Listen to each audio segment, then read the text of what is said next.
امام حسین علیہ السلام نے جو خطبہ دیا، مکہ میں خطبہ دیا تھا، یہ خطبہ بھی آپ کی مجلس کا عنوان بن سکتا ہے، اور اس کے اندر جو نکات ہیں جہاں جہاں ہو سکے گا ہم اس کو تھوڑا سا، جتنا وقت ہوگا اتنا تھوڑا سا اس کو وسعت دیں گے کہ آپ ان نکات کو کس طرح بیان کر سکتے ہیں۔ خطبے میں دیکھیں، آپ دیکھیں خطبہ شروع کیسے کیا امام نے فرمایا حمد خدا کے لیے، اور وہ جو چاہتا ہے وہی ہوتا ہے، اور اس کی ذات کے علاوہ کوئی ذات طاقتور نہیں ہے۔ سب سے پہلے حمد باری تعالیٰ، اس کے بعد فرمایا خدا کے رسول محمد پر درود و سلام ہو۔ اب آپ دیکھیے گا یہ دو چیزیں، کون سی دو چیزیں ہیں؟ حمد باری تعالیٰ اور درود و سلام آل محمد۔ آپ یہ دو چیزیں دیکھیے گا آپ کو تقریباً خطبوں میں مشترکہ نظر آئیں گی۔ آپ دیکھیے گا امیر المومنین کے خطبات میں، سید سجاد کے خطبات میں، جناب زہرا نے جو خطبہ دیا، آپ دیکھیے گا کہ آپ کو خطبات میں ائمہ علیہ السلام کے جو خطبات ہیں جہاں پر خطبے دیے ہیں، بہت سارے خطبوں میں نہیں، کہیں اور بھی مختلف جگہ پہ ممکن آپ کے خطبہ کیا ہے مولانا اس میں تو نہیں ہے، وہاں نہیں ہوگا، لیکن آپ دیکھیں جناب زینب نے جو خطبہ دیا، سید سجاد نے حمد باری تعالیٰ شروع کی، اس کے بعد جو ہے درود و آل محمد پہ درود ہے، اس کے بعد پھر اصل بات کو شروع کیا۔ یہاں پر بھی دیکھیں یہی امام حسین علیہ السلام نے بھی یہی کیا کہ حمد باری تعالیٰ، اس کے بعد درود و محمد آل محمد پہ درود، اور اس کے بعد پھر موضوع کو شروع کیا۔ اب دیکھیں، اچھا اب یہ جو جملہ ہے، اب جو جملہ آ رہا ہے، اے اولاد آدم کے لیے موت ایک قطعی انجام ہے، یعنی کیا فرما رہے ہیں کہ ان کے لیے موت ایک قطعی ہے۔ اچھا اب یہاں سے آپ عیسیٰ علیہ السلام کو موضوع بھی پڑھ سکتے ہیں، یعنی یہاں سے آپ کا ایک موضوع کہ امام حسین علیہ السلام نے خطبے میں جو پہلا حمد و ثنا کے بعد جو پہلا خطبہ کیا، خدا کی حمد کے بعد درود کے بعد آل محمد درود کے، جو پہلی چیز جو بیان وہ کیا ہے؟ موت۔ یعنی آپ عیسیٰ علیہ السلام کی مجلس میں اس خطبے کو پڑھا جا سکتا ہے، خطبے کے نکات، اچھا ضروری ہے سارے نکات پڑھیں جو ہمارے موضوع سے مربوط ہیں اس کو پڑھیں، یعنی میرا اصل ہدف کیا ہے کہ آپ مجلس کو وسعت کیسے دینا ہے، یعنی ایک خطبہ اگر آپ پڑھیں تو اس خطبے سے اپنی تقریر کو کس طرح آپ وسعت دے سکتے ہیں۔ یہاں سے موت کا موضوع آ گیا، اور اس کے بعد فرمایا کہ ویسے ہی، یعنی اولاد آدم کے لیے موت ایک قطعی انجام ہے، یعنی ایسے ہی جیسے جوان لڑکیوں کے گلے میں گلوبند لٹکا ہوا ہوتا ہے، یعنی کیا مطلب ہے؟ موت ایک زینت ہے مومن کی، نہیں یا اندر ایک بوجھ ہے، نہیں، قطعی ہے، قطعی ہے، یعنی دیکھیں انہوں نے تشبیہ دی ہے، میں دوبارہ پڑھ رہا ہوں، آدم کی اولاد آدم کے لیے موت ایک قطعی یعنی یقینی انجام ہے، موت آنی ہے۔ موت کیسی ہے ان کے لیے؟ میں اپنے الفاظ میں چلاؤں، ایسے جیسے جوان لڑکیوں کے لیے سمجھایا، خاتون کے لیے، کہ گلے میں ایک گلوبند یعنی ہار لٹکا ہوا کیسے ہوتا ہے، ایسے ہی ہے، نہیں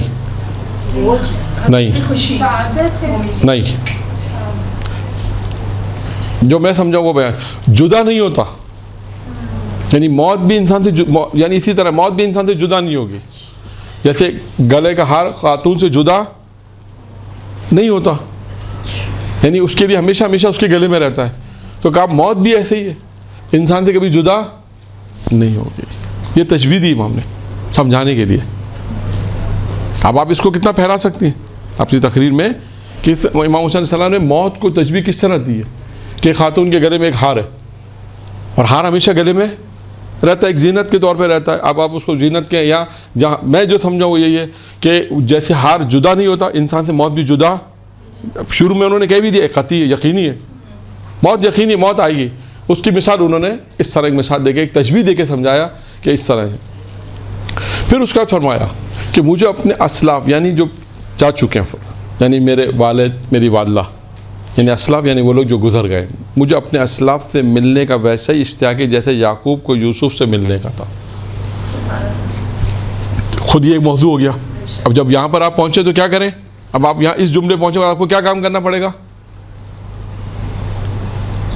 جی، مجھے اپنے اسلاف یعنی جو جا چکے ہیں، کون؟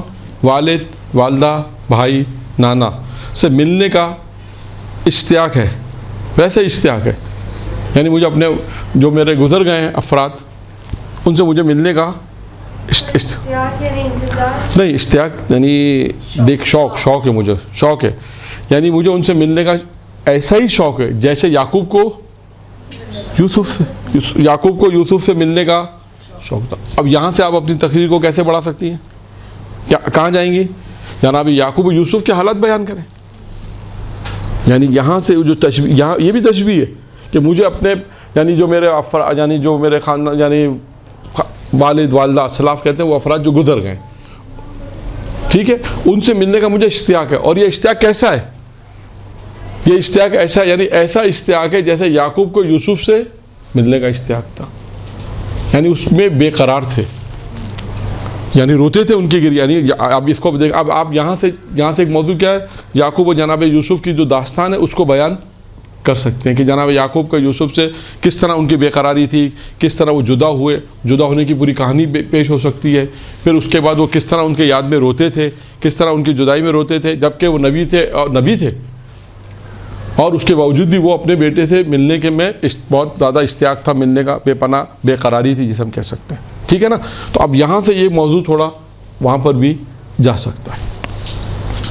یہ دیکھیں امام صلی اللہ علیہ وسلم مکہ سے جب چل رہے ہیں، جب خطبہ دے رہے ہیں، ان خطبے میں یہ ساری چیزیں بیان فرما رہے ہیں۔ پھر فرماتے ہیں ایک مقررہ شدہ زمین پر میری قتل گاہ ہے، ایک مقررہ شدہ زمین پر میری قتل گاہ کے طور پر معین ہو چکی ہے جس تک میں پہنچ جاؤں گا۔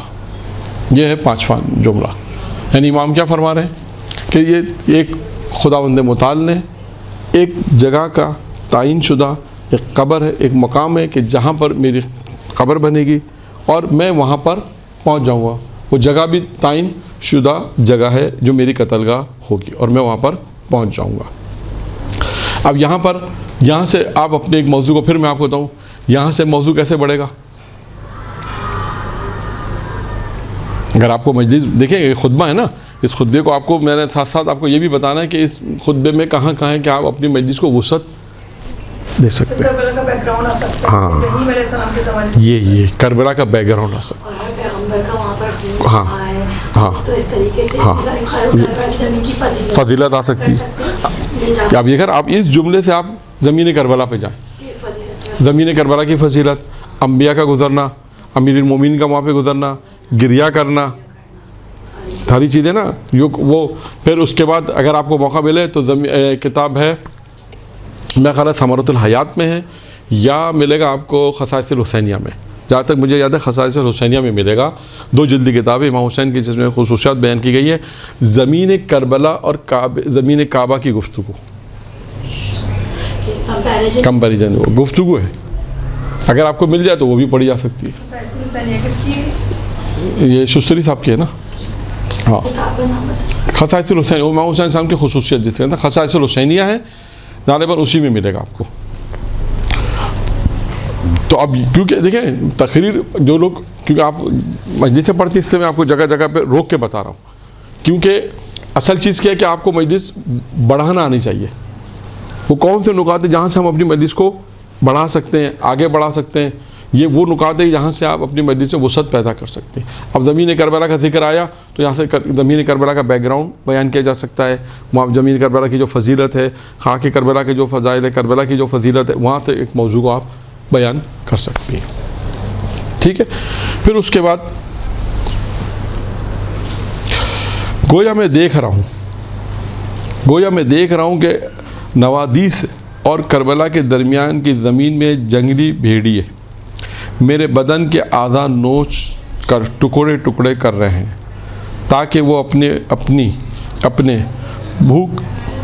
بھوکے پیٹ بھر سکیں اور اپنی دوزوں کو پر کر سکیں۔ یہ ایک پورا جملہ ہے۔ اچھا اب یہاں پر ایک جملہ کہ امام فرما رہے ہیں میں دیکھ رہا ہوں، یہ کس چیز کے طرف اشارہ ہے؟ نہیں، اپنی شہادت کی طرف اشارہ ہے، اور ہونے والے ظلم میں دیکھ رہا ہوں، اور کس چیز اشارہ؟ کیونکہ وہ لوگ وہ دیکھ رہے تھے جو چھپے ہوئے ہتھیار لے کر نہیں، وہ یہ نہیں کہہ رہے، یہاں پہ یہ نہیں کہہ رہے، وہ مکہ کی بات ہے جو آپ کہہ رہی، وہ مکہ کے اندر وہ الگ ہے۔ یہ امام سے کہہ رہے گویا میں دیکھ رہا ہوں، نہیں، علم غیب کی بحث کر رہے ہیں، یعنی میں دیکھ رہا ہوں علم، اللہ نے مجھے ایک علم دیا ہے. یہاں سے علم غیب کی طرف اشارہ ہے کہ میں جانتا ہوں، میں دیکھ رہا ہوں کہ کیا ہونے والا ہے. پھر کیا میں دیکھ رہا ہوں کہ نوادیس اور کربلا. اچھا یہ نوادیس جو ہے جگہ کا نام ہے. یہ جگہ کا نام، جگہ سے مراد کیا ہے کہ جہاں پر ابھی جناب حر علیہ السلام جہاں پہ دفن ہے نا، اس جگہ کا نام ہے. جو آپ نے تاریخ میں کئی نام پڑھے ہیں. جب امام حسین کربلا پہنچے تھے، زمین کربلا، تو 2-3 نام ہی ہمیں سننے میں آتے ہیں نا. وہاں پوچھا اس زمین کا کیا نام ہے، کیا کہا؟ غازریہ. پھر کیا کہا؟ نینوا. پھر کیا کہا؟ شط الفرات. کسی نے کیا کہا؟ کربلا. یہاں پہ رکے. تو 7 نام میں سے ایک ہے نوادیس. یہ وہ جگہ ہے جہاں پہ جناب حور علیہ السلام کی قبر ہے آج کل. یہ وہ مقام ہے کہتے ہیں. پھر اس کے بعد دیکھیں کربلا کے درمیان میں زمین میں. اچھا پھر یہاں پر عربی عبارت میں ایک جملہ اور ہے. ہاں یہاں پہ آیا ہے کہ میں، دیکھیے گا کہ میں کیا دیکھ رہا ہوں. کربلا کے درمیان کی زمین میں جنگلی بھیڑیے میرے بدن کے اعضاء کو نوچ کر ٹکڑے ٹکڑے کر رہے ہیں. اور بعض جگہ پہ لکھا کہ میں اپنے ٹکڑوں کو دیکھ رہا ہوں. ایک تو کہ میرے ٹکڑے کر رہے ہیں اپنی اولادوں کو. اور یہاں پہ ایک جملہ اور نوٹ کریں، ایک اور جملہ نوٹ کریں. یہاں پہ انہوں نے تو اردو ترجمے میں اپنے ٹکڑوں کو بھی ذکر کیا. بعض میں ہے کہ میں اپنی ٹکڑوں کو دیکھ رہا ہوں. تو اپنے ٹکڑوں سے کیا مراد ہے؟ اولاد، اولاد بھائی. اور یہاں سے ایک نقطہ اور نکلے اور سمجھ میں آ رہا ہے. جناب حر کو اپنا ٹکڑا کہا نا. نوادیس کا مطلب کیا ہے؟ عظمت جناب حر علیہ السلام، کہ اس کو بھی اپنا ٹکڑا کہا ہے امام حسین علیہ السلام نے. یہ ایک نقطہ بہت اہم ہے تو اس مقام پر یعنی ٹھیک ہے. اب اس کے بعد کیا فرمایا کہ میں دیکھ رہا ہوں کہ لوگ میرے ٹکڑے ٹکڑے کر رہے ہیں، میرے اور اولاد کے، تاکہ وہ اپنے بھوکے پیٹ کو بھر سکیں اور اپنی دوزخ کو پر کر سکیں. بتائیے یعنی امام ان کا انجام بھی بتا رہے ہیں. امام ان کا انجام بتا رہے ہیں. یعنی یہ پورے علم غیب کی بحث ہے. یعنی امام اللہ نے جو علم دیا ہے اس کے امام بتا رہے ہیں کہ یہ واقعہ اس طرح ہونے والا ہے. یہ لوگ ہیں جو اس طرح کام انجام دیں گے اور اپنی دوزخ کو پر کریں گے. پھر اس کے بعد امام علیہ السلام کتنے جملے ہو گئے؟ 6. اب 7واں آئے گا. ہاں میں نے اس لیے اس کو پوائنٹس کی صورت میں کیا کہ آپ اس کو اگر خطبے کو یاد کرنا چاہیں تو 14 نکات ہیں. اب 14 نکات میں آپ ایک مجلس میں اگر 4 پڑھنا چاہیں 4 نکات لکھ جائیں. 4 نکات 5 نکات آپ نے لکھ کے دیکھے اور آپ کے ذہن میں اس کی تفصیلات ہیں. جیسے میں آپ کو تھوڑے تھوڑے اشارے کر رہا ہوں. اب آپ نے کام کرنا کیا؟ ان اشاروں پہ جا کے تھوڑا کام کرنا ہے. ہر نقطے کے اوپر جہاں جہاں نکات ہیں وہاں سے جا کے تھوڑا سا میٹر تلاش کرنا ہے اور اس کے بعد اس میٹر کو آگے تھوڑا سا بیان کرنا ہے. 7واں کیا ہے؟ جس چیز پر قلم تقدیر چل چکا ہے اس سے فرار ممکن نہیں ہے. یعنی امام فرماتے ہیں کہ جو چیز پروردگار نے لکھ دی ہے. اچھا اب جس چیز پر قلم تقدیر چل چکا ہے اس سے فرار ممکن نہیں ہے. اس کا کیا مطلب ہے؟ ان کی شہادت مقدر ہے. صحیح ہے. تھوڑی سی ایک مشکل بحث کروں میں آپ سے. دعا کیوں کرتے ہیں؟ یہاں پر آ جائے گا اگر سب کچھ چوکتا ہے ہو چکا اگر ہمیں دعا کیوں؟ نہیں دعا تو الگ بحث ہے. یہ امام حسین السلام کہہ رہے ہیں کہ جو چیز لکھا جا چکا ہے. سوال ہے کہ کیا لکھا جا چکا ہے؟ تاکہ امام اللہ نے لکھ دی تو پھر اس کا مطلب ہے دشمن کو برا کیوں کہتے ہیں؟ سر اس پہ مولانا کی تقریر کری تھی. بہت خوبصورت بات کہی تھی کہ جیسے جو کلاس کا کمزور بچہ ہوتا ہے اس کو ٹیچر شروع سے بتا رہی ہوتی ہے کہ دیکھو تم پڑھ لو ورنہ فیل ہو جاؤ گے. تمہارا انجام فیل ہونا ہے اگر تمہیں نہیں پڑھا تو وہ اس کو سمجھا رہی ہوتی ہے لیکن وہ نہیں بات آتا کہ میں فیل ہو جاتا ہے. تو وہ یہ کہہ رہے کہ ٹیچر نے تو کہا تھا اس لیے میں فیل ہو گیا. وہ ٹیچر کے کہنے کی وجہ سے فیل نہیں ہوا, وہ اپنے محنت نہ کرنے کی وجہ سے فیل ہوا. ٹھیک ہے, تو یہ کس طرح سے ہے؟ تو یہ تو نہیں, اس میں ایک بہت آسان میں ایک جملہ آپ کو سمجھا دوں کہ اس میں کیونکہ ہو سکتا ہے کوئی پوچھے اس سے کہ جس چیز پر قلم تقدیر لکھا جا چکا ہے کر لکھ دیا ہے, یہ اگر شہادت لکھی گئی تھی تو ایک آخری جملہ امام حسین کی رضائیت سے تھی. بس یہ آسان جملہ ہے, سب سے آسان سمجھنے کے لیے یہ. اور اس کی وجہ آپ دیکھیے گا آگے گفتگو میں بھی آئے گا کہ امام حسین نے کہا تھا میں اپنے نانا سے وعدہ کر چکا ہوں, اس وعدے کی وفا کے لیے جا رہا ہوں. یعنی امام حسین اس شہادت پہ ایسا نہیں ہے کہ آپ یہ کوئی یہ کہہ کہ اللہ نے تو لکھ دی تھی کہ یہ ہونا, نہیں, یہ نہیں ہے, یہ جبر لازم آئے گا. اس لیے اس کو جبر لازم آئے گا. اس لیے اس کو سمجھانا ہے کہ یہ جو شہادت امام حسین علیہ السلام جو ہم کہیں گے لکھی جا چکی تھی, اس کا مطلب ہے کہ امام حسین صاحب شہادت پر راضی تھے. یہ اس لیے جبر اب جبر نہیں ہوگا. ہاں میں اس لیے اس جملے کو اس لیے جملے پر تھوڑا سا ہاں, کیونکہ آپ بعض اوقات اگر اس جملے کو پڑھیں تو بس ایک تھوڑا سا تشریح دے کے, کیونکہ یہ بحث تھوڑی سی مشکل بحث ہے, لوگ اتنی آسانی سے سمجھ میں نہیں آتی. اس سے بہت آسان ہے کہ اگر آپ اس جملے کو پڑھنا چاہیں تو کہیں کہ امام حسین کی شہادت پہ امام حسین رضائیت راضی تھے, بس یہ سب سے آسان جملہ ہے. ٹھیک ہے, اب آتے ہیں 8واں جملہ. خدا کی رضا ہم اہل بیت کی رضا.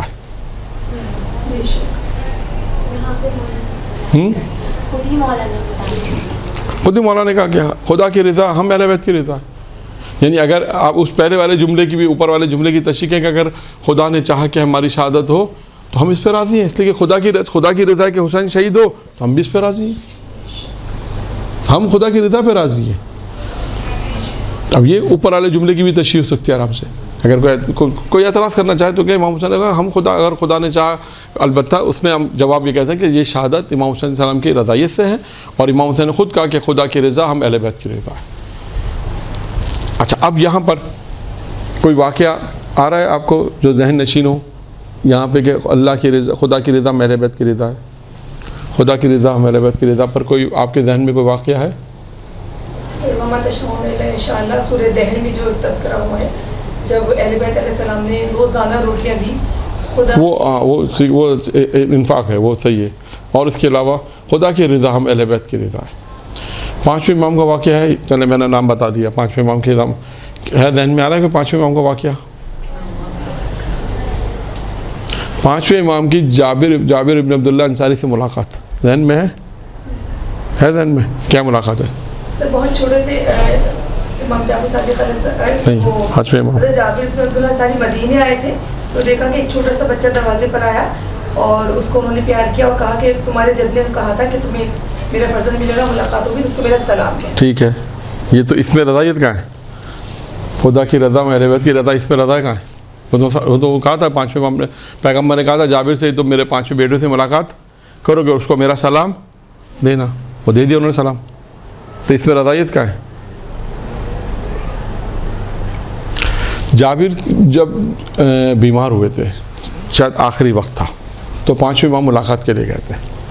جب 5ویں ملاقات کے لیے گئے تو پوچھا جابر تمہاری طبیعت کیسی ہے؟ تو کیا کہا جابر نے جواب دیا, کہا میں بیماری کو ترجیح دیتا ہوں صحت مندی کے اوپر, میں فخر کو ترجیح دیتا ہوں دولت مند کے اوپر, اور موت کو ترجیح دیتا ہوں زندگی پر. 3 غالباً یہ جملے تھے جو جابر نے 5ویں امام سے کہے تھے. جابر کون؟ اب آپ اس کو پڑھنے کا انداز سے سمجھ. جابر کون ہے؟ جنہوں نے صحابی رسول ہیں. کتنے معصوم کا دور دیکھا؟ 5 معصوموں کا دور دیکھا ہے جابر ابن علی. اب آپ ان کی فضیلت تھوڑی سی بیان کر کے کہیں گے جابر کی پوری زندگی کا خلاصہ جابر نے بیان کر دیا. 5ویں امام نے پوچھا جابر کیسی طبیعت ہے, کیا حال ہے؟ تو کہا کہ میں موت کو ترجیح دیتا ہوں زندگی کے اوپر, اور بیماری کو ترجیح دیتا ہوں صحت کے اوپر, اور فخر کو ترجیح دیتا ہوں دولت کے اوپر. اب تو نے 5ویں امام نے کہا کہ یہ مہم ہے اصل میں, یہ ہماری بحث سے جب اس بحث کو ہم اپنی بحث کو جب ریلیٹڈ کر رہے ہیں, لنک دے رہے ہیں, تو اب 5ویں امام نے جملہ کیا کہا؟ 5ویں امام نے کہا جابر یہ تو تم نے بیان کیا, کہا ہم اہل بیت اللہ کے رضا پہ راضی رہتے ہیں. اگر اللہ زندگی پہ راضی ہے تو ہم زندگی پہ راضی ہیں, اگر اللہ موت دے دے تو ہم موت پہ راضی ہیں, اللہ فخر دے تو فخر پہ راضی ہیں, اللہ دولت دے تو دولت پہ راضی ہیں, اللہ صحت دے تو صحت پہ راضی ہیں, اللہ اگر بیمار کرے تو بیمار. یہ 5ویں امام.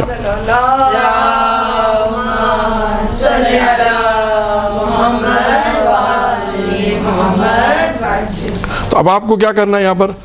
یہ ایک واقعہ میں نے یہاں سے ایک واقعہ آپ کو بیان کیا. اب آپ نے کیا کرنا ہے؟ یہ خود ایک مجلس سے پوری اہل بیت کہتے ہیں, ہم امام حسین کا خدا کی رضا ہم اہل بیت کی رضا. اب آپ نے کیا کرنا ہے؟ اس ایک جملے کے اوپر پوری ایک مجلس بنانی ہے. اب میں نے ایک 5ویں امام کا واقعہ پیش کیا, آپ 6ٹھے امام کو کوئی واقعہ ایسا ڈھونڈ کے لے کر آئیں, امام زین العابدین کا کوئی واقعہ لے کر آئیں. یعنی آپ تاریخ معصومین کا مطالعہ کریں, جب آپ 4-5 واقعات لے کر آ جائیں گے تو آپ کی ایک مجلس خود ایک اس جملے پہ بنے گی, اس جملے پہ ایک مجلس پوری بنے گی. یہ طریقہ کار.